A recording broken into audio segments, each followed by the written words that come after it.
Hello and welcome to my channel. आज मैं अपनी यूट्यूब की जर्नी स्टार्ट कर रही हूँ और ये जर्नी मैं अपने उस 20 साल के सफ़र को आप सबके साथ शेयर करके करना चाहती हूँ। ये कोई सिंपैथी या फ्रॉड या इस तरीके की चीज़ नहीं है। ये वो 20 साल है जो मैंने अपने ज़िंदगी के जिए हैं और शायद ये मेरे लिए एक ग्रोथ और हीलिंग प्रोसेस होगी। और मेरे साथ ही जो और लोग हैं या जो और लड़कियां हैं या कोई भी हो सकता है जो इस तरीके के पेन से गुजरा है या गुजर रहा है, शायद मेरी बातें या मेरी जर्नी उसके लिए थोड़ी सी इंस्पिरेशन बन जाए। क्या होता है ना कि जब आपके दिल में बहुत ज़्यादा पेन, इमोशंस, ये सारी चीज़ें होती है ना, पर आप हिम्मत नहीं जुटा पाते हो कि आप उन्हें खुलकर किसी के सामने कह पाओ।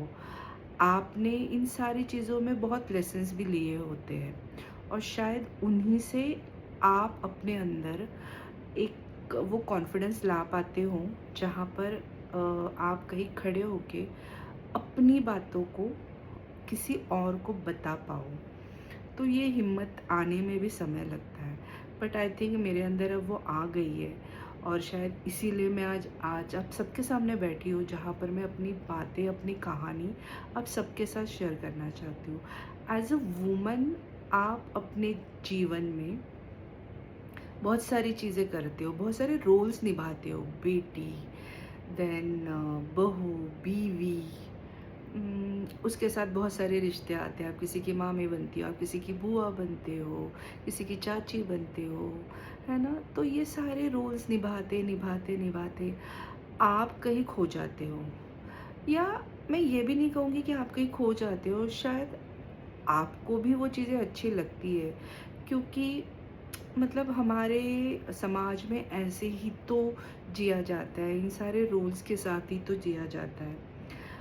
पर क्या होता है ना, जब एक एक चीज़ आपसे अलग होती है तो आपके इर्द गिर्द ये जो जितने सारे रिश्ते बने हैं ना, वो भी धीरे धीरे धीरे धीरे आपसे अलग होना चालू हो जाता है।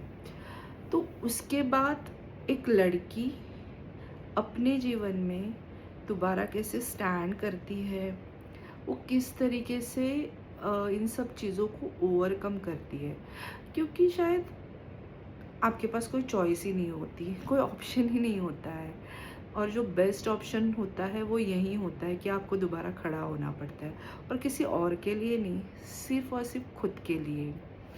तो मैं यही कहूँगी कि ये जो जर्नी है, इस जर्नी में आप मेरे साथ रहिए।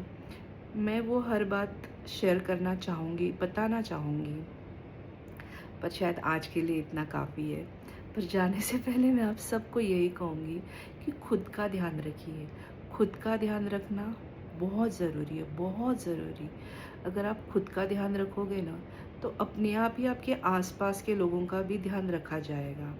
तो इसीलिए स्टार्ट करिए खुद को इम्पोर्टेंस देने से, खुद का ध्यान रखने से।